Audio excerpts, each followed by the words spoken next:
네, 이어서 살펴볼 경기는 시애틀 시옥스와 뉴잉글랜드 페이트리어츠입니다. 이 경기가 연장까지 갔죠. 23대 20. 시애틀이 승리를 가져갔는데 어, 이 경기가 이제 슈퍼볼 49의 리매치였습니다. 근데 이제 아니 이렇게까지 오래된 얘기를 갑자기라고 하실 수도 있는데 이게 벌써 10년이 됐더라고요. 음. 예. 그래서 이 경기 전에 슈퍼볼 49 이제 우승 member들이 경기 전에 모여서 이제 그 우승을 기념하는 그런 이제 행사를 가졌습니다. 톰 브레이디는 이제 중계를 하러 갔기 때문에 이 행사에 오지는 못했었고 그래서 인제 뭐 이날 경기에 인제 그 경기 시작하기 전에 종을 치는 그런 그 이벤트가 있거든요. Keep Up the Light 이라고 인제 그 역할을 날 말콤 버틀러가 맡아서 또 종을 치기도 하는 그런 장면이 있었습니다. 뭐 어쨌든 연장까지 갔던 승부에서 시옥스가 승리를 가져갔는데 이 경기의 좀 키플레이는 역시나 이제 줄리언 러브의 필드골 블락이었죠. 음. 그러면서 이제 시옥스가 동점 필드골 넣고 경기를 연장으로 끌고 갈 수 있었습니다. 뭐 앞서 이야기했던 이제 그 종 치는 행사 관련해서 이제 한마디만 코멘트를 달면 벨리책 감독님이 이제 떠나서 말콤 버틀러가 올 수 있지 않았나라는 생각이 좀 들어요. 뭐 아마 이제 두 사람이 이렇게 사이가 좋게 헤어지지 않은 걸로 알고 있기 때문에 버틀러가 이렇게 뉴잉글랜드 공식 행사에서 뭔가 중요한 역할을 하네? 라는 게 이제 저도 좀 놀라웠는데, 네. 생각해보니 이제 벨리체 감독님이 없어서였구나라는 생각이 또 개인적으로 들어서 좀 음. 재밌는 포인트였고, 뉴잉글랜드가 이제 지난주에 신시내티를 이기기는 했지만, 여전히 뭐 의문부호가 많이 좀 붙어 있는 전력이었기 때문에, 시애틀을 상대로는 그래도 좀 어렵지 않을까라고 싶었는데, 생각보다는 좀 연장까지 가는 걸 보고 저는 좀 개인적으로 좀 놀랐어요. 근데 이제 음. 아쉽게도 패트리어츠 입장에서는 결국엔 이런 필드골 블락이 나오면서 좀 승리를 가져가지는 못했다. 이것이 좀 아쉬울 것 같습니다. 무슨 말씀하시는 거예요? 전혀 아쉽지 않고요. 저 굉장히 다행스럽다라고 생각을 하고 있습니다. 아니 왜냐면 지난주에도 말씀을 드렸지만 올 시즌은 좋은 내용을 보여주면서 최대한 많은 패를 정립을 하는 게 중요하거든요.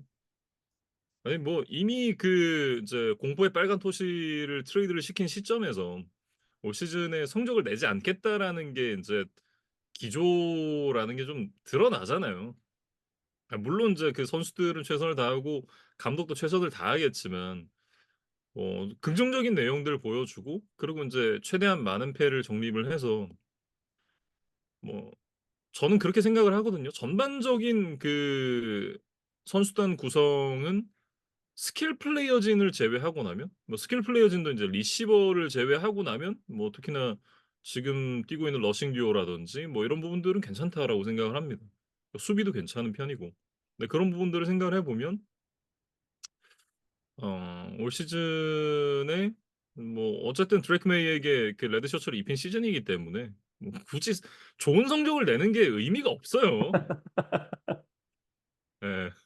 저는 승리 당할까 봐 굉장히 걱정을 했었는데 다행히 인제 경기를 또 넘겨주는 좀 '좋은 결과로 이어졌다.'라고 생각을 하고 일단 인제 이날 그 시애틀에서 지노 스미스가 따박따박 야디지를 따내는 좋은 모습을 보여줬습니다. 75%의 또 높은 패스 성공률을 보여주기도 했었고 이날 인제 잭슨 스미스 은지그와 디케이 메카프 이 두 선수가 또 리시빙에서 좋은 역할을 해 줬죠. 이날 인제 뭐 러싱에는 좀 어려움이 있었습니다만 역시나 인제 그 지노 스미스가 안정적인 경기 운영을 다시 한번 보여줬던 그런 경기였고 다만 이제 수비에서 패치의 러싱을 상대로 굉장히 좀 어려움을 겪었다. 이렇게 좀 얘기를 해야겠습니다. 그러니까 러싱 오펜스와 러싱 디펜스에서 조금 양쪽 다 이제 어려움을 겪었다는 얘기를 해 주신 것 같아요. 일단은 인제 그 맥도날드가 와서 첫 두 경기를 승리로 가져갔던 부분이 시애틀에게는 굉장히 좀 고무적이다라고 얘기를 해야겠죠. 전반적으로 인제 좋은 출발을 하고 있다라고 봐야 될 것 같고 페이트리어츠 같은 경우에는 인제 그 이날 엑스트라 블로커를 오라인에 좀 추가로 배치를 하면서 러싱 공격에 또 힘을 주고 또 쿼터백 보호에 인제 신경을 쓰는 그런 모습이었는데 생각보다 인제 오라인 쪽에서 그 쿼터백 보호는 그렇게까지 잘 됐던 것 같지는 않아요. 예. 근데 중간중간 이제 뚫리는 그런 모습들이 좀 나왔었고 대신에 이제 그 러싱 레인 열어준 건 굉장히 좋았죠. 그러면서 안토니오 깁슨이랑 라몬드레 스티븐슨이 좋은 활약을 이날 경기에서도 보여줬습니다. 어, 말씀드렸지만 이제 그 패트리어츠는 리시버는 구려도 뭐 나머지 부분은 또 나쁘지 않기 때문에 드래켄 메이가 잘 성장해 주기를 굉장히 좀 기대를 하고 있는 그런 상황이고, 이게 그 자완 벤틀리가 대흉근 파열로 이제 시즌 아웃이 예상되는 그런 부상을 입은 상황인데, 이날 뭐 키온 화이트가 또 인제 좋은 모습을 몇 차례 보여주기도 했었고, 또 올해 2 라운드에 뽑은 인제 리시버 제일린 풀크 이런 선수들이 또 크는 걸 보는 재미가 확실히 좀 있는 것 같습니다. 또 작년에 좋은 모습 보여주다가 이제 지금 부상에서 이제 조금씩 폼을 끌어올리고 있는 크리스티안 곤잘레스도 쪼끔씩 이제 리듬을 찾아야겠습니다만, 지난 시즌에 보여준 모습이 있으니까 올 시즌을 통해서 인제 이런 선수들이 성장하는 걸 좀 지켜보는 재미인 거죠, 패트리어츠 팬들에게는. 다음은 이제 뉴욕 자이언츠와 워싱턴 커맨더스의 경기입니다. 이 경기에서 21대 18로 커맨더스가 승리를 가져갔는데, 뭐 내용 자체는 좀 "마카마카의 경기였다."라고 얘기를 해야 될 것 같고요. 이제 승부는 어디서 갈렸느냐. 키커 차이였다. 이는 이제 커맨더스가 오스틴 에클러의 킥오프 리턴 터치다운으로 경기를 출발할 뻔했었거든요. 근데 이제 반칙으로 터치다운이 취소가 됐고, 공교롭게도 그 이후에 이제 커맨더스가 단 한 번도 엔드존으로 들어가질 못했습니다. 그리고 이 플레이 하나가 인제 경기의 승패를 갈랐다고 얘기해도 과언이 아닌 것이, 오스틴 에클러가 인제 엔드존 쪽으로 달리는 과정에서 키커 그레이엄 가노가 따라붙다가 햄스트링이 올라왔어요. 근데 그러면서 인제 그레이엄 가노가 킥을 찰 수 없는 상황이 됐고, 첫 번째 터치다운 이후에 인제 그 펀터 제이미 길런이 엑스트라 포인트를 시도를 했는데 가볍게 실패를 하고, 그리고 이후에는 이제 투 포인트 컨버전을 두 번을 시도했는데 모두 실패를 하고 말았거든요. 그래서 보면 자이언츠가 이날 18 점을 득점을 했는데 필드골 6 개가 아니라 터치다운 3개, 이제 엑스트라 포인트와 투 포인트 컨버전을 모두 실패를 해서 이 스코어가 됐습니다. 그러니까 사실 그 세 번의 상황에서 모두 엑스트라 포인트를 성공할 수 있었다면 이제 이론상 이제 3 점을 추가할 수 있었으니까 예 아마도 간호가 있었다면 뭐 자이언츠도 무리하게 이렇게 투 포인트 컨버전을 시도하지는 않았었겠죠. 예 그래서 그렇다고 한다면 뭐 연장 이후에 승부를 또 볼 수도 있었던 예 그런 게임이었다는 이제 설명이신 것 같아요. 이날 패배 책임을 저는 인제 그 데니엘 존스에게 묻기는 쪼끔 어렵지 않나. 물론 잘했다는 건 아닙니다. 대신 이제 '책임을 묻기는 좀 어렵다.'라는 인제 얘기고, 이날 뭐 데빈 싱글턴이 말릭 네이버스 모두 좋은 모습을 보여줬었죠. 특히 인제 말릭 네이버스 같은 경우에는 그 마지막 플레이, 그 포스 다운 상황에서의 드랍이 나오면서 이날 인제 좀 많은 아쉬움이 있었는데, 사실 인제 잡았다라면 경기의 결과가 좀 바뀔 수도 있는 그런 플레이였기 때문에 뭐 자이언츠 팬분들 입장에서 좀 많이 아쉬울 수 있는 그런 플레이였지만, 그 플레이 제외하고 나서는 뭐 말릭 네이버스도 굉장히 좋은 모습을 보여줬습니다. 음. 그러니까 아마도 이제 패트리어츠 팬들이 원하는 뭐 신인 넘버원 리시버 예 아주 뭐 좋은 표본이 말릭 네이버스가 아닐까 싶어요. 뭐 뒤이어 물론 이야기할 뭐 음 마빈 헬슨 주니어도 이날 아주 좋은 활약을 펼쳤지만 그러니까 이런 좀 높은 순번에서 좀 확실한 리시버를 뽑고 싶다. 아마 이런 열망을 아까 이제 얘기를 하셨던 것 같고 네. 이제 워싱턴 이야기로 넘어가 보면 사실 레드존에는 6번이나 들어갔는데 예 단 음. 한 번도 터치다운으로 바뀌지를 못했다는 것이 뭐 이기기는 했지만 예 다소 글쎄요 뭐 축구로 치면 뭐 골 결정력이라고 해야 될까요? 예 그런 부분에서는 여전히 좀 아쉬움이 있었던 게임이었습니다. 네. 이는 인제 그 오라인 쪽에서 반칙이 많이 나왔습니다. 뭐 다 퍼스트 스타트 반칙만 5 개가 있었으니까요. 근데 여기다가 ineligible receiver downfield 반칙도 하나가 있었고, 그리고 홀딩 반칙도 하나가 있었습니다. 그러니까 '디서플린이 너무 좀 떨어진다.'라는 느낌이죠. 이제 스스로에게 발목을 좀 잡혔다라고 봐야 될 것 같은데, 그래도 이제 키커 오스틴 사이버트가 커맨더스 이날 데뷔전을 치렀었는데 7 개의 필드 골을 기록을 하면서 팀에게 승리를 안겨줬습니다. 그 키드 요크가 원래 인제 올 시즌 주전 키커였는데 지난주에 2 개의 필드 골을 실축을 하면서 곧바로 잘렸거든요. 근데 인제 오스틴 사이버트가 커맨더스의 유니폼을 입고 첫 경기부터 좋은 모습을 보여줬고 그러면서 이제 댄 퀸 감독이 워싱턴에서 또 첫 승을 이렇게 기록을 하게 됐습니다. 음. 그리고 이제 제이든 데니얼스에 대해서 한마디만 말씀을 드리면 이날 뭐 거의 80%에 가까운 패스 성공률을 보여주면서 신인 지금 쿼터백 3인방 중에서는 가장 그래도 인상적인 모습을 보여주는 선수가 이 제이든 데니얼스가 아닌가 싶어요. 뭐 켈러 윌리엄스나 보닉스가 좀 고전하고 있는 거에 비해서 그래도 데니얼스는 좀 선전을 하고 있다. 이런 생각은 드는데 이날도 이제 상대의 그 태클을 당하면서 이렇게 사이드라인으로 뭐 밀려나는 장면이 있었는데 사실 좀 불안불안해 보이더라고요. 이제 워낙 프레임이 좀 얇기 때문에 정말 좀 뭐 건강 관리, 그다음에 어떤 상대의 태클을 잘 흡수하는 방법 이런 것들에 대한 좀 연구가 필요하겠다. 예, 좀 조심을 해야 될 것 같습니다. 네. 이렇게 이제 자이언츠와 커맨더스의 경기 얘기를 해 봤고요. 다음은 이제 LA 램스와 애리조나 카디널스의 경기입니다. 이 경기에서 41대 10으로 카디널스가 승리를 가져갔습니다. 지난주에 저희가 인제 그 카일러 머리와 마빈 해리슨 주니어 특히 인제 마빈 해리슨 주니어가 정말 충격적인 데뷔전을 치렀었기 때문에 저희가 인제 좀 혹평을 했던 기억이 나는데 한 주 만에 무슨 일이 있었던 걸까요? 완전히 달라진 모습을 보여주었습니다.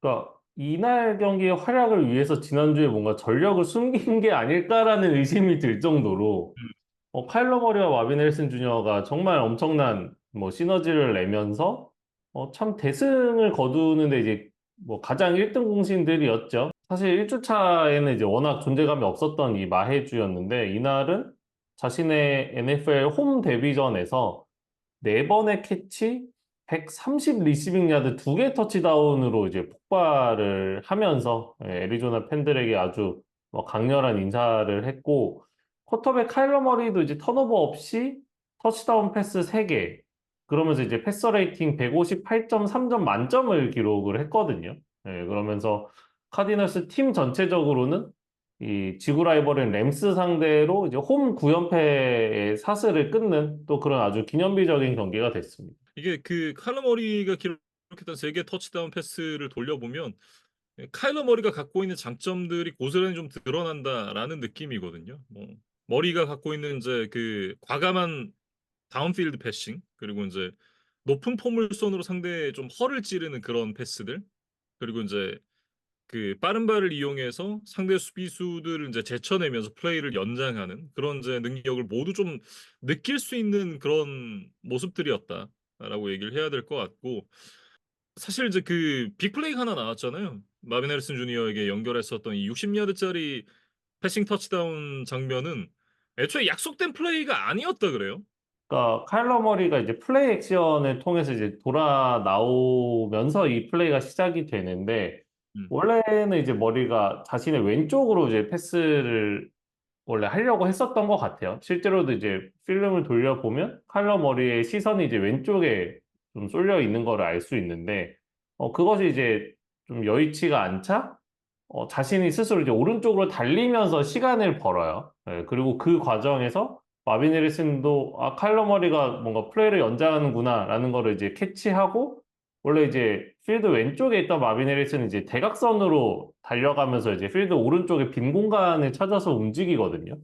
그리고 이제 머리가 그거를 캐치해서 또 마빈 해리슨에게 아주 멋진 그 높은 포물선을 이용한 그런 패스를 통해서 60야드 이 패싱 터치다운이 완성이 되는데 어 서로 이제 두 경기밖에 실전에서 호흡을 맞추지 않은 사이임에도 불구하고 이렇게 즉흥적으로 서로의 움직임을 보면서 이런 빈 공간에 찾아가고 또 그곳으로 패스를 던지는 그런 플레이를 해낸다는 게 참 대단하다. 두 선수 모두 재능이 아주 차고 넘치기 때문에 그런 아주 긍정적인 시너지가 나고 있는 게 아닌가 싶습니다. 네.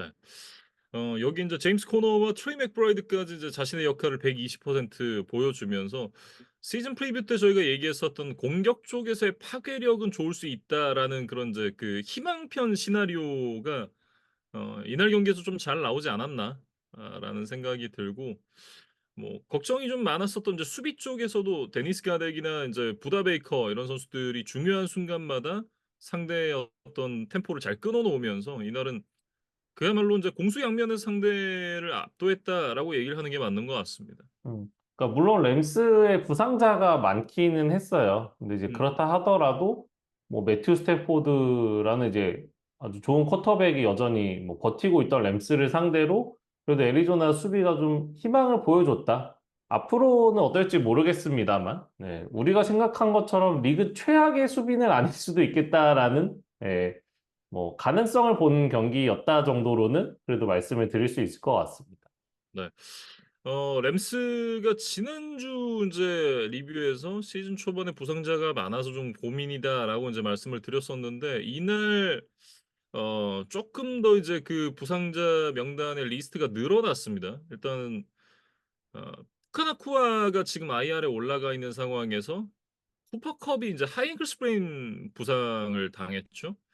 거기다가 인제 그 "오라인이 붕괴가 되어 있다."라고 말씀을 드렸는데, 그 올 시즌에 영입한 조나 잭슨이 또 어깨 부상을 당했습니다. 몇 주간 또 결장이 불가피한 그런 상황이 됐고, 이게 어 여러 포지션에서 골고루 인제 부상이 나오는 것도 고민이겠지만, 지금 리시버와 오라인 쪽에 부상자가 집중이 되고 있거든요. 이런 부분들이 램스에게는 좀 큰 고민이 되지 않을까, 그런 생각이 듭니다. 이런 상황에서 사실 션 맥베이 감독이 워낙 이제 명장이긴 합니다만, 이거는 글쎄요. '존 맥베이가 와도 쉽지 않을 것 같다.'라는 생각이 들어요. 음.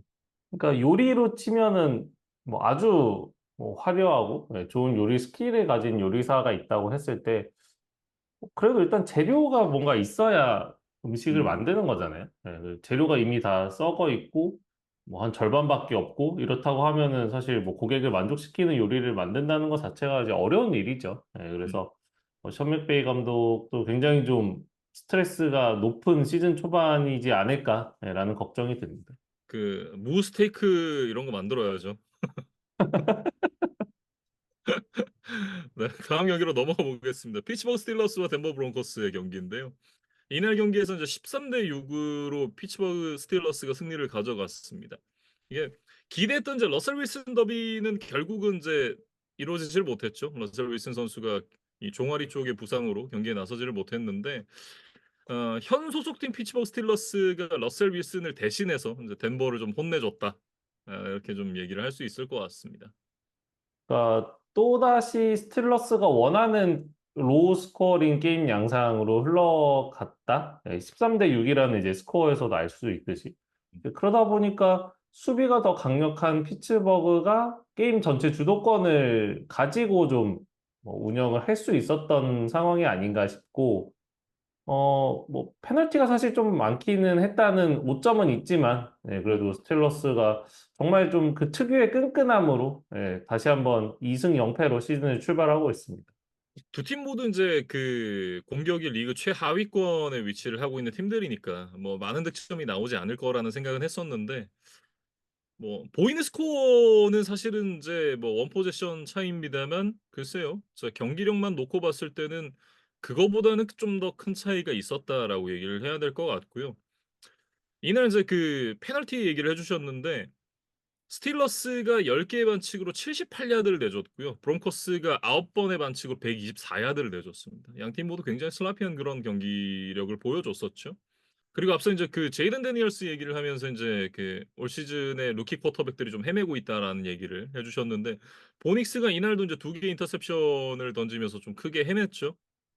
그동안에 저스틴 필즈가 우리가 알던 필즈의 모습과는 좀 다른 모습들을 보여주면서 또 전반에 굉장히 안정적인 경기력을 끌고 갔고, 전반을 마칠 때 이제 13대 0으로 앞서갈 수 있었습니다. 글쎄요. 전반전의 경기력만 놓고 봤을 때는 '저스틴 필드가 이렇게 안정적인 모습을 보여줬었나?' 싶을 정도로 정말 안정적인 그런 경기 운영을 보여줬습니다. 그러니까 베어스 시절보다는 그래도 한층 더 성장한 모습이 보여요. 예, 팀도 음. 조금 더 체계적이고 시스템이 갖춰져 있고 더 강력한 수비가 있다 보니까 예, 필즈도 조금 더 마음 편하게 뭐 게임을 뛰고 있는 게 아닌가 예, 그런 생각이 들고 러셀 윌슨이 언제 돌아올지는 모르겠지만 이제 돌아왔을 때 주전 경쟁 구도가 어떻게 될까? 이런 것도 좀 궁금하거든요. 예, 네. 그래서 저스틴 필즈 입장에서는 일단 자신에게 뭐 기회가 주어졌을 때 최대한 많은 승리, 최대한 좋은 뭐 경기력들을 보여준다면 뭐 설령 스틸러스에서 뭐 주전에 다시 뺏긴다 하더라도 뭐 내년 이후에 또 다른 팀에서 한 번 더 기회를 잡아볼 수도 있지 않을까? 그런 생각들도 좀 해봅니다. 백업 쿼터백이 나와서 이렇게 그 주전 쿼터백이 부상을 당한 사이에 안정적인 모습을 보여준다라는 거는 스틸러스로서는 굉장히 좀 고무적이라는 생각이고, 이날 이제 그 문제는 앞서 이제 그 오라인 쪽에서 나왔던 그 또 반칙들이었습니다. 이날 한 드라이브에 3개의 반칙을 범했던 선수가 있습니다. 지난 시즌 1라운더 브로드릭 존스 선수인데요. 아 그 펄스타트 하나에 홀딩 2개를 인제 한 드라이브에서 범했거든요. 특히 인제 마지막 홀딩이 이날 그 저스틴 필즈의 최고의 패스였던 조지 피켄스에게 가는 이제 51 야드짜리 패스였습니다. 결국 인제 그 드라이브에서 펀트로 인제 마감을 해야 됐던 스틸러스였는데, 브로데릭 존스가 이 이후에 인제 경기를 나서질 못했어요. 아, 저는 이제 방금 그 브로덱 존스에 대한 첫 코멘트가 약간 그 출발 비디오 여행의 영화 대 영화 같은 느낌이 들어서. 네, 그래서 한 드라이브에 3번의 페널티를 범한 선수가 있습니다라고 이제 해주셔서 그게 좀 생각이 나서 좀 웃었는데, 그러니까 이미 이제 올해 1라운드에 뽑은 또 트로이 파타누에게 이미 이제 주전 자리를 내준 브로덱 존스 입장에서는 좀 마음이 급한 것이 아니었을까? 뭔가 좀 내가 증명을 해야겠다. 나의 퍼포먼스를 좀 보여줘야겠다라는 의욕이 앞섰던 것이 이런 좀 반복적인 페널티가 나온 게 아닐까. 그리고 첫 번째 페널티가 나온 이후에는 큰일 났는데 해서 또 나오고 또 나오고 이렇게 약간의 이제 좀 멘붕 상태가 아니었을까 추측이 돼요. 그래서 뭐 앞으로 당분간 또 이제 기회가 줄어들 것으로 보이지만 선수 스스로가 좀 마음을 다잡고 다시 한번 좀 집중력을 키우는 수밖에 없을 것 같습니다. 네. 경기 끝난 이후에 인제 라커룸에서 인터뷰 같은 걸 했던 그런 이제 영상이 올라와 있는 걸 좀 봤었는데, 뭐랄까요? 눈빛에서 좀 자신감을 잃은 듯한 그런 음. 표정이었어요. 인제 본인도 얼마나 분했겠습니까. 예. 근데 그런 부분들을 또 이겨내고 또 반등을 하는 그런 모습을 좀 보여줄 필요가 있겠죠, 스틸러스 입장에서는. 어쨌든 이 선수도 1 라운드에서 뽑은 선수니까. 어쨌든 인제 좀 이날 경기에서는 아쉬운 경기력이었다, 이렇게 좀 얘기를 해야 될 것 같고요. 어 약간 글쎄요. 경기를 보고 나서 느낌은 그냥 스틸러스가 잘하는 방식의 인제 그런 경기 운영이었다, 라는 느낌인데, 덴버에서는 인제 그 조시 레이놀즈 혼자 경기를 했다라고 좀 말씀을 드려도 과언이 아니지 않을까. 어 이렇게 말씀을 드리면 '모든 것이 좀 설명이 되지 않나.' 이런 음. 생각이 듭니다. 덴버가 좀 갈 길이 멀어 보이는데, 션 페이튼 감독이 '어디부터 손을 대야 될지 모르겠다.'라는 생각이 좀 들 것 같아요. 그만큼 이제 전반적으로 쪼끔 문제가 많은 상황이라 쪼끔 이제 '깊은 고민에 빠지지 않을까.'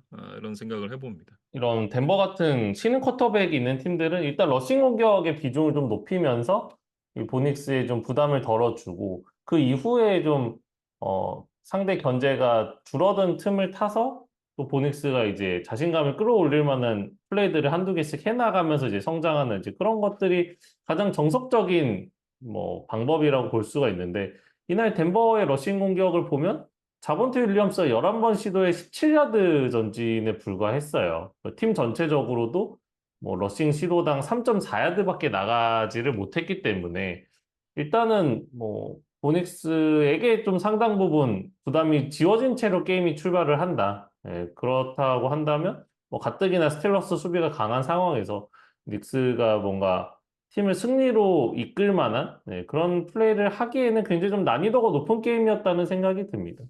다음은 이제 신시내티 벤걸스와 캔자스시티 칩스의 경기입니다. 이 경기에서 이제 26대 25 캔자스시티 칩스가 승리를 가져갔고요.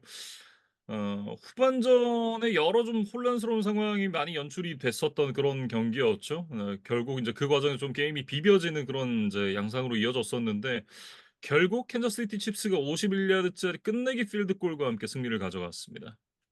벵갈스 입장부터 좀 얘기를 해보면 자말 체이스가 이제 홀드아웃을 하면서 좀 시즌 직전까지 예, 약간 훈련에 불참을 했고 결국에는 이제 뭐 연장 계약의 시점을 뒤로 미루면서 이제 경기에 출전하고 있기는 하지만 정상 컨디션은 좀 여전히 아닌 것으로 보여요. 예, 음. 그리고 T 히긴스까지 이날 부상 때문에 인액티브 명단에 올랐기 때문에 어, 약간 정상이 아닌 자말 체이스와 T 히긴스의 부재 이 두 가지가 겹치면서 사실은 좀 패싱 게임에서 굉장히 어려움이 있지 않을까라는 예상이 많았었어요. 근데 음. 이제 조 버로우가 타이트엔드 마이크 게시키를 아주 효율적으로 잘 활용을 하면서 그래도 주어진 뭐 리소스 하에서는 뭐 최선의 결과를 내지 않았나? 예, 그러면서 벵갈스가 약간 열세일 것이라는 예상과는 달리 뭐 승리 목전까지도 이제 갔었던 예, 그런 내용이 있기는 했었습니다.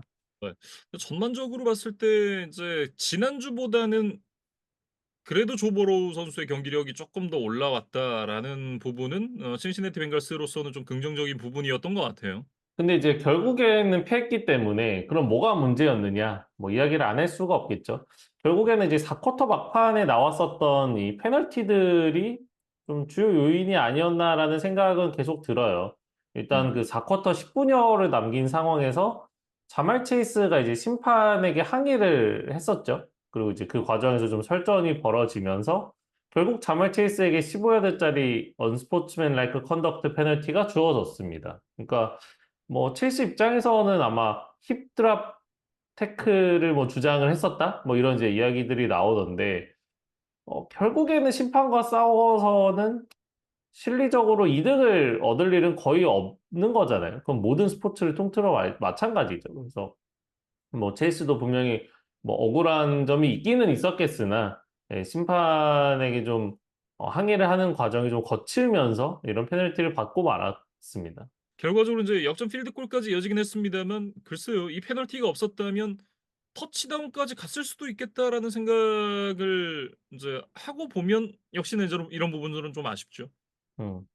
그리고 이제 뭐 더 중요했던 거는 결국 마지막 장면이었는데 벵갈스가 이제 한 점 차의 아슬아슬한 리드를 지키고 있었던 그 경기 종료 48초 전에 벵갈스가 사실 상대의 공격을 포스 앤 16까지 몰아붙이면서 이제는 진짜 끝났다. 예, 아무리 상대가 마움쓰라도 요 한 플레이만 잘 막으면 이긴다. 정말 승리에 이제 한 걸음 남겨둔 상황이었거든요.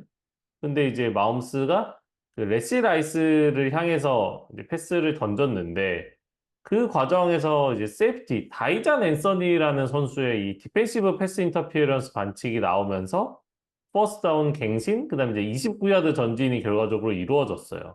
그러면서 결국에는 어 칩스가 이제 끝내기 필드골을 할 수 있었던 이제 원동력을 어떻게 보면 좀 내주고 말았던 좀 스스로 무너졌던 그런 경기였습니다. 이게 보통 이제 그 중계 중에 애매한 상황이 나왔을 때 이제 뭐 전직 심판 출신인 분들을 인제 소환을 하잖아요. 이제 각 방송국마다 인제 룰 전문가가 한 명씩 인제 존재하는데 예 그 CBS의 룰 전문가인 이제 진 스트라토레가 이날 인제 얘기를 하기를 두 선수의 몸이 부딪힌 시점이 인제 그 공이 리시버에게 닿기 한참 전이었고 이 접촉이 아니었다면 이제 레시 라이스가 공을 잡을 수 있었던 그런 상황이었기 때문에 "이 판정은 정심이다." 이렇게 얘기를 했습니다. 그러니까 뭐 페널티가 나온 시점이 워낙 좀 중요한 막판이었기 때문에 약간의 이제 논란이 있기는 했지만 이 판정 자체는 뭐 큰 문제는 없는 것으로 보여요. 근데 이제 벵갈스 입장에서는 이 앤서니가 레시 라이스를 1대1로 막고 있었던 그 상황을 만든 것 자체가 좀 문제가 아니었나라는 뭐 저는 좀 음. 생각이 들거든요.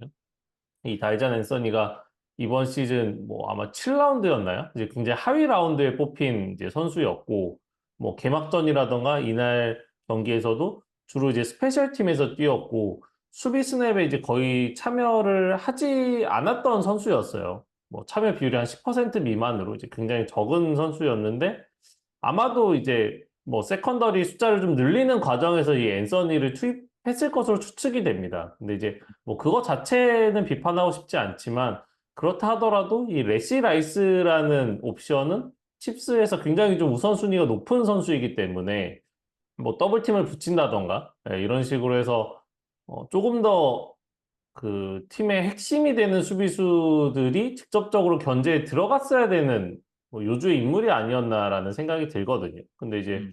뭐 결과적으로는 이 앤서니가 라이스를 1대1로 맞게 되는 상황이 벌어졌고 이제 그 과정에서 이 앤서니의 다소 좀 미숙한 플레이가 나오면서 이제 결정적인 이제 페널티를 범하고 말았습니다. 칩스 같은 경우에 이날 인제 마홈스가 인터셉션도 2개가 있었고 인제 좀 공격이 원활하지가 않았었죠.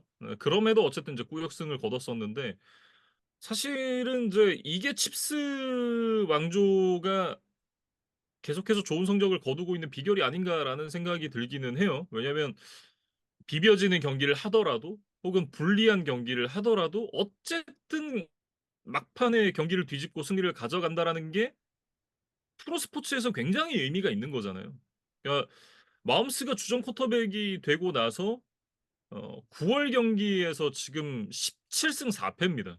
이게 리그 1위 기록이기도 하고 이 80%가 넘는 승률이거든요. 이거는 시즌 초반부터 이렇게 분위기를 계속해서 타고 간다라는 그런 의미도 갖고 있기 때문에 이게 뭐 칩스가 좋은 성적을 내는 데도 정말 여러 가지 이유가 있겠죠. 근데 이 부분도 그 이유 중에 하나가 아닌가 그런 생각을 좀 해 봅니다. 음. 그러니까 칩스가 사실은 뭐 특별히 약한 구간이 있냐면 그거는 사실 아니기는 해요. 뭐 시즌 내내 뭐 늘 좋은 성적을 거둬왔고 마움스 시대에 아마 한 75% 정도의 승률을 내고 있는 것으로 알고 있는데 어쨌든 지금 이 시즌 초반인 9월 성적은 그거보다 이제 다만 몇 퍼센트라도 승률이 지금 더 좋은 상황이기 때문에 어쨌든 이제 누군가를 추격하는 흐름을 만들지 않고 일단은 좀 앞서 나가면서 여유를 가지고 시즌을 운영을 계속해서 해왔다. 네, 이런 것들을 좀 잘 알 수 있는 내용인 것 같고. 근데 이제 그럼에도 불구하고 러닝백 아이제아 파체코의 부상 소식은 굉장히 좀 뭐 신경이 쓰이고 네, 약간 안타까운 소식이에요. 그래서 종아리뼈 부상을 지금 당한 것으로 알려져 있는데 6에서 8주 정도 결장이 예상된다는 그런 이제 소견들이 나와 있거든요.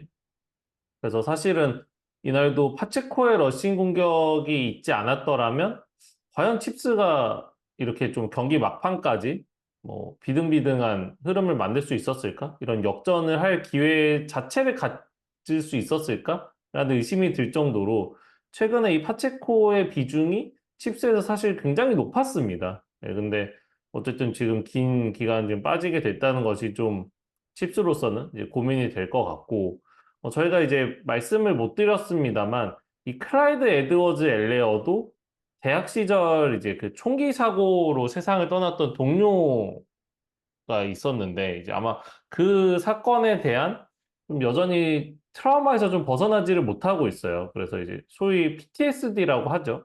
예, 음. 한국어로 이제 외상 후 스트레스 장애라는 이제 뭐 일종의 뭐 하나의 질병이라고 이제 말씀을 드릴 수 있을 것 같은데, 그것 때문에 지금 경기에 나서지를 못하고 있거든요. 그런 상황에서 결국에는 지금 로스터에 언드래프티드 루키 출신인 카슨 스틸이라던가 뭐 8월 말에 팀에 급하게 합류했던 사마지 피라인 정도가 있었어요. 그래서 이 선수들 가지고는 사실 파체코의 공백을 메운다는 것이 굉장히 좀 어렵기 때문에 칩스가 좀 외부에서 긴급 수혈을 또 해왔습니다. 네. 카리먼트 선수를 다시 데리고 왔죠.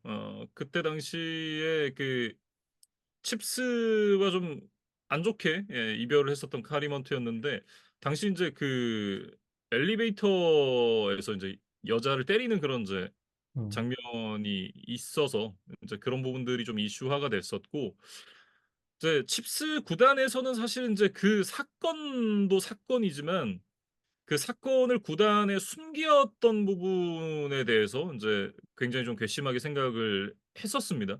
그러면서 인제 그때 당시에 인제 방출을 하는 그런 흐름으로까지 이어졌었는데 결국 뭐 브라운스를 돌고 돌아서 다시 인제 칩스로 돌아왔습니다. 그러니까 당장 뭐 53인 로스터에 합류할지는 잘 모르겠어요. 뭐 카리먼트도 이제 실전 공백이 이제 좀 있었기 때문에 그래서 일단은 프랙티스 스쿼드 계약을 했다고 이제 제가 알고 있는데 뭐 빠르면 뭐 다음 주 정도에는 어쨌든 필드에 좀 모습을 드러내지 않을까라는 생각이 들고 뭐 어떤 모습을 보일지는 알 수 없지만 그냥 카리먼트가 킨자시티 칩스 유니폼을 다시 입었다. 패트릭 마홈스와 함께 다시 뛰게 되었다라는 사실 자체가 리그에는 좀 화제거리가 되지 않을까 생각이 듭니다. 다음 경기로 넘어가 보죠. 선데이 나잇 풋볼이었던 시카고 베어스와 휴스턴 텍산스의 경기입니다. 이 경기 19대 13으로 휴스턴 텍산스가 승리를 가져갔고요. 휴스턴 텍산스가 2016 시즌 이후에 처음으로 2연승으로 시즌을 출발을 했습니다. 이게 2016 시즌이 그 류재용 PD도 그렇고 저도 그렇고 이제 방송을 처음 시작했던 음. 그 시즌이잖아요. 그러면서 이제 NFL에도 이제 첫 시즌 중계를 했었던 그런 기억이 나는데 벌써 한 10년 가까이 됐거든요. 벌써 한 9년이 됐기 때문에 정말 오랜만에 2연승으로 시즌을 출발을 하게 됐다. 이렇게 좀 얘기를 해야 될 것 같고 이때 당시에 이제 주전 쿼터백이 심지어 디션 워슨도 아니었죠. 어 이때는 이제 브록 오스와일러가 선발로 뛰었던 이제 그런 시즌이었는데 이 이후에 이제 디션 워슨이 주전 쿼터백을 했던 시즌들에도 2연승으로 시즌 출발했던 적이 단 한 번도 없었습니다. 근데 그렇기 때문에 예 텍산스 팬분들은 굉장히 좀 고무적인 그런 시즌 출발이 되고 있지 않나 그런 생각이 들어요. 음. 그리고 지금 AFC 남부지구 순위표를 보더라도 휴스턴은 2승, 그다음에 콜츠, 타이탄스, 제기어스 모두 2패거든요. 음. 그러니까 지금 휴스턴이 상상할 수 있었던 가장 좋은 최상의 시나리오로 시즌 초반이 흘러가고 있어요. CJ 스트라우드와 니코 콜린스가 최고의 호흡을 또 선보였죠. 8번의 패스를 연결을 하면서 135 야드에 하나의 터치다운을 합작을 했었는데 특히 인제 CJ 스트라우드가 그 상대 패스 러시를 피해서 이제 드라이브 연장을 하는 인제 러닝 스로우로 인제 니코 콜린스에게 패스를 연결하는 그 장면은 꼭 한번 보셨으면 좋겠다. 라는 말씀을 덧붙입니다. 음. 그러니까 드셔너슨의 전성기가 좀 생각나는 장면이었어요. 이제 음. 텍산스 유니폼을 입고 있는 쿼터백이다 보니까 지금의 드셔너슨에게는 좀 기대하기 어려운 과거 텍산스 시절에 이제 왓슨이 좀 떠오르는 그런 좀 멋진 장면이었고 사실 후반전에는 뭐 텍사스의 공격이 그렇게 원활하게 풀렸던 것은 아니기는 합니다만 이번에는 또 다니엘 헌터라던가 윌 앤더슨 주니어라던가 이런 이제 수비의 뭐 핵심이 되는 자원들이 또 중요한 플레이들을 해주면서 시카고의 득점을 좀 제한하고 팀을 승리로 이끌 수가 있었습니다. 네.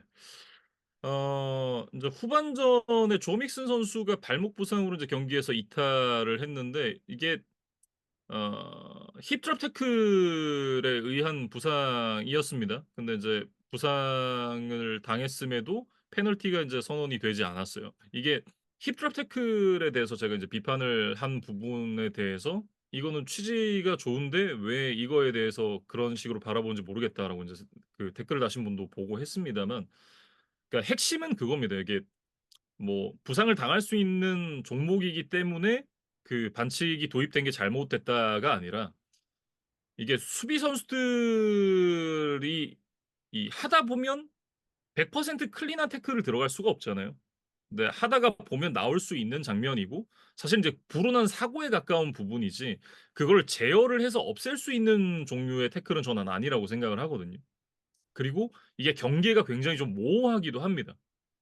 고의성을 가지고 이런 태클을 들어갔느냐 아니냐에 대해서 구분을 하기도 참 쉽지 않고요. 이제 그런 부분들 때문에 힙스럽 태클의 도입에 대해서는 저는 이제 쪼끔 반대를 하는 그런 이제 입장이었는데 그거는 인제 그 룰의 어떤 도입의 배경이라든가 취지에 대해서 설명을 했던 부분이고 어쨌든 도입이 됐잖아요. 도입이 됐는데 여기서 이제 불리지 않은 부분은 그건 또 그것대로 잘못됐다. 이렇게 좀 얘기를 해야 될 것 같습니다. 아무래도 이제 도입 초기이다 보니까 뭐 여러 가지 좀 논란이라든가 좀 미비한 점이 있을 수는 있겠죠. 근데 이제 음. 그것과는 별개로 어쨌든 룰이 도입이 됐을 때는 그것이 이제 정확한 가이드라인 하에서 좀 이제 불릴 때는 불렸어야 되는데 이제 좀 네. 오심이 있었다라는 부분을 좀 이야기를 해야 될 것 같고 음. 베어스 입장에서는 이제 디안드레 스위프트나 칼리 러버트의 이제 러싱 공격이 거의 뭐 완벽하게 막혔던 상황에서 케일럽 윌리엄스가 이날 좀 경기를 직접 좀 캐리를 했어야 하는 그런 입장이었거든요. 근데 이제 아직까지는 텍사스 정도의 좋은 수비를 상대로는 그런 모습을 보이기는 좀 어려워 보였다. 라는 뭐 생각이 들었고 전반전에는 뭔가 케일럽 윌리엄스의 플레이 난이도를 좀 낮추는 그런 패스들을 많이 준비를 해온 것 같아요. 그러니까 빠르게 공을 릴리즈하고 정해진 선수에게 이제 짧은 패스를 던지고 이제 이런 방식으로 이제 게임을 풀어가다 보니까 데뷔전보다는 그래도 좀 안정적인 모습을 보여주는 것처럼 보였거든요. 근데 음. 이제 전반에 결국 리드를 허용한 채로 끝났고 이제 후반에는 조금 더 무리한 플레이, 좀 역전을 해야 되는 상황, 뭔가 약속된 플레이로만은 풀어갈 수 없는 뭐 그런 흐름 이런 것들이 되다 보니까 거기서는 좀 케일러 윌리엄스가 여전히 좀 미비한 점, 좀 크게 흔들리는 모습 이런 것들이 반복적으로 나왔던 것 같습니다. 그래서 상대 패스러시에도 거의 대처가 되지를 않았고 패스 정확도도 좀 급격히 떨어지는 모습들이 여전히 좀 보였던 것 같아요. 네, 이날도 사실은 이제 7개의 색을 얻어맞았습니다. 결국은 이제 뭐 이 정도의 색을 허용을 하면 쿼터백이 좋은 경기를 하기 쉽지 않죠. 뭐 톰 브레이디 정도 되면 모를까 7개의 색을 얻어맞고 좋은 경기를 할 수 있는 쿼터백은 많지는 않은 것 같습니다. 음. 더군다나 이제 루키 쿼터백이 제 아무리 1 라운드 1번 픽이라고 하더라도 뭐 이런 상황에서 좋은 퍼포먼스를 내기는 쉽지 않고 그러다 보니까 인제 2개 인터셉션을 또 기록을 하면서 마지막에 인제 역전 기회에서도 그런 기회를 좀 살리기는 어렵지 않았나 그런 생각이 들긴 합니다만 그것과 별개로 캘럼 윌리엄스도 어쨌든 1 라운드 1번 픽으로 좀 기대를 받고 있는 그런 상황이기 때문에 '쪼끔 더 나은 모습을 보여줘야 되지 않나.'라는 생각도 좀 개인적으로는 갖고 있습니다. 그러니까 이런 이제 파이널 투 미닛 드라이브 같은 것이 어떻게 보면 이제 쿼터백의 순수한 좀 역량을 잘 보여주는 이제 그런 뭐 장이라고 좀 생각이 되는데 결국에는 이제 상대 진영도 넘어가질 못하고 그대로 이제 게임이 끝났거든요. 그래서 음. 뭐 캘럼 윌리엄스가 뭐 이날 한 경기만으로 이제 뭐 한계가 드러났다 뭐 이런 표현을 전혀 쓰고 싶지는 않지만 어쨌든 지금 시점에서는 약간의 시간이 더 필요해 보인다라는 좀 과제를 받아든 것으로 보이고, 이날의 이런 좀 경험을 바탕으로 앞으로 조금 더 나아질 수 있는 방안들을 좀 모색을 해봐야 될 것 같습니다. 네.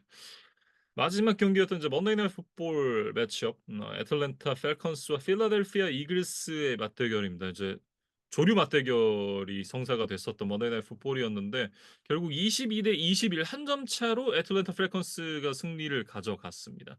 음. 이날 뭐 You Like That 시즌 2 였죠. 그러니까 사실은 애틀랜타의 쿼터백 이 커크 커즌스가 뭐 데뷔전에서도 썩 뭐 성적이 좋지를 않았고 이날도 경기 전체적으로는 좀 러싱 공격에 의존을 하면서 음.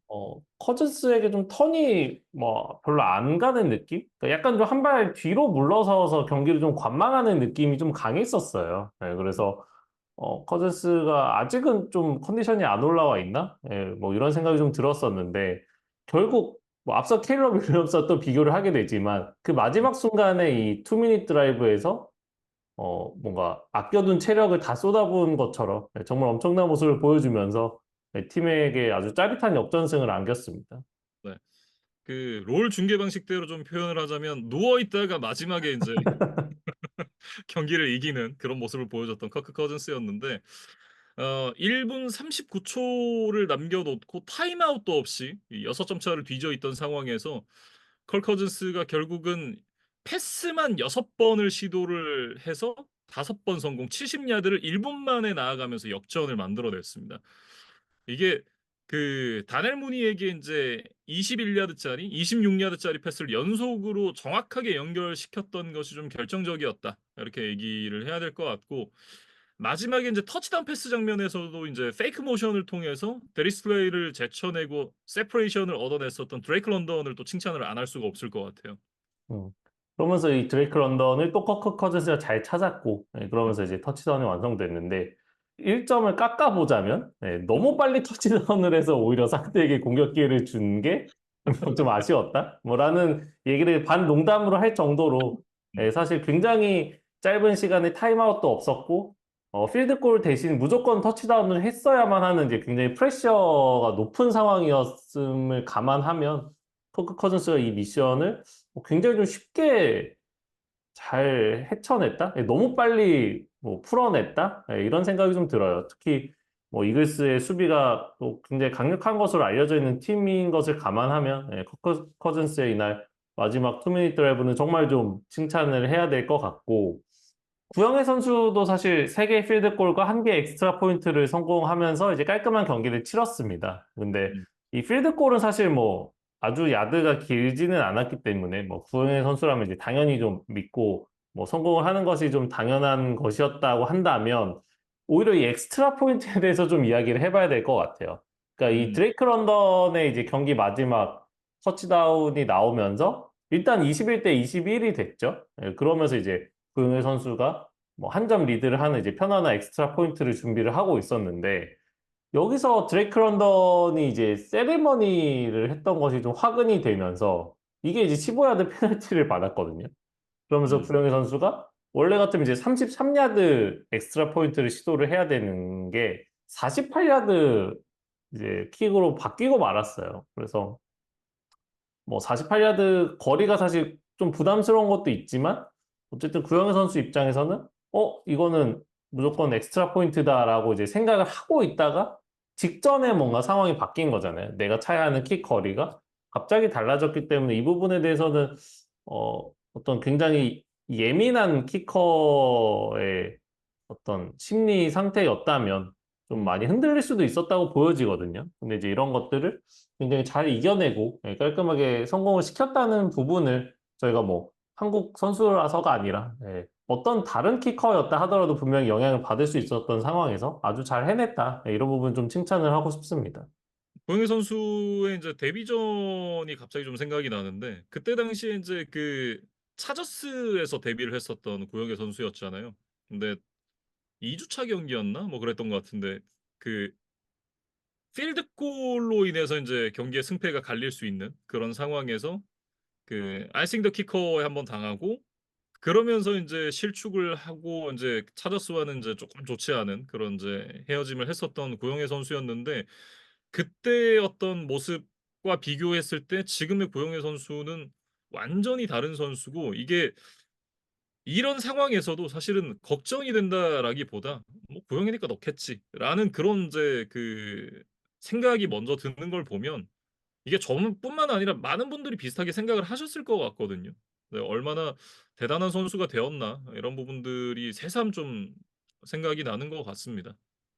그러니까 그만큼 이제 시간이 흘렀고 성장을 했다라는 거를 다시 한번 좀 보여준 증명한 뭐 경기가 아니었나 그런 생각이 듭니다. 그리고 이제 수비 쪽으로 이야기를 넘어가 보면 시즌 직전에 영입했던 맷 주돈이 색 하나, 태클 포 로스 2개를 보여주면서 공포의 빨간 토시의 위력을 다시 한번 좀 보여줬고 제시 베이츠도 이제 이글스의 마지막 그 공격을 인터셉션으로 이제 원천 봉쇄 차단을 해내면서 승리를 이제 마무리하는 그런 또 인상적인 플레이를 보여줬거든요. 그래서 펠컨스가 영입했던 이런 이제 베테랑 뭐 수비 자원들이 또 팀의 승리에 이제 보탬이 됐었던 그런 경기였습니다. 이글스 같은 경우에는 이제 브라질에서 승리를 하고 돌아왔습니다. 인제 홈으로 와서 인제 첫 경기였는데 가장 아쉬운 부분은 역시나 세이콘 바클리의 드랍인 것 같아요. 이거 만약에 드랍하지 않았었다면 그대로 이글스가 승리를 가져가는 경기였거든요. 정말 이제 그 승리가 거의 손안에 이렇게 들어왔었던 상황이었는데 이게 그대로 인제 흘러나가고 말았다.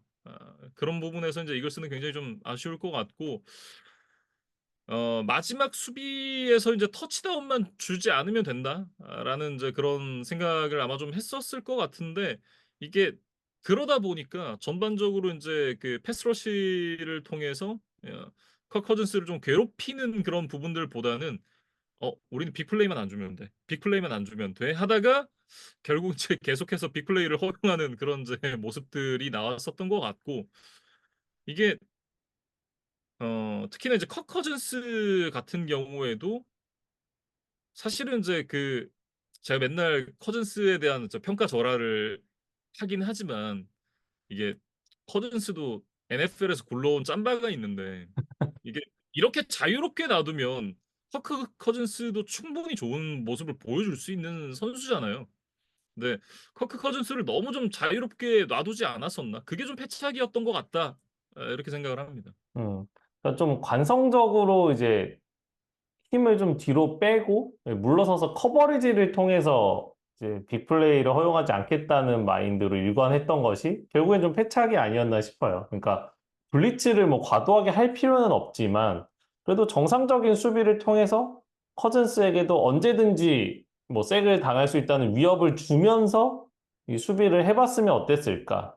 예, 음. 그랬으면은 커즌스가 이렇게 좀 자유롭게 정확한 패스들을 꽂아내는데 좀 더 어려움을 겪지 않았을까라는 생각이 들거든요. 예, 그래서 이 부분은 분명히 좀 이글스 팀 내에서도 한번 좀 피드백이 필요한 포인트가 아닌가 예, 이런 생각이 들고 사실 세이컨 바클리도 경기 내내 잘했었는데 이 마지막 드랍 때문에 좀 패배 원인을 제공한 꼴이 되고 말았어요. 예, 그래서 개인적으로는 좀 속상한 결과가 아닐까 이런 생각을 좀 해보고 이글스 같은 경우는 이날 패배도 좀 아쉽지만 넘버원 리시버 AJ 브라운이 지금 햄스트링 부상을 당하면서 몇 주간 결장을 할 것으로 보이거든요.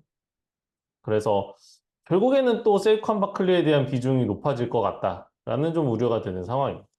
이렇게 이제 그 2주 차에 펼쳐졌던 16경기들 모두 리뷰를 해봤습니다.